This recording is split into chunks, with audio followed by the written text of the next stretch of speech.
Na ikiwa kuna mtu ambaye anaamini amemfuata Kristo kwa kumaanisha pasipo kubahatisha, ninakuhakikishia kwamba muujiza wako upo.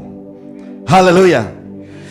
Maana Yesu hapo sasa ndio alimaliza chapter yake ya miujiza hapo, sasa akatuachia.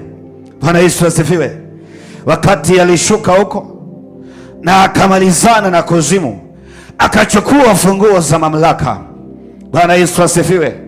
Sasa ikawa tunaweza tukaamini ya kwamba there is life after death. Hata nikifa nitafufuka tena. Haleluya. Unaamini?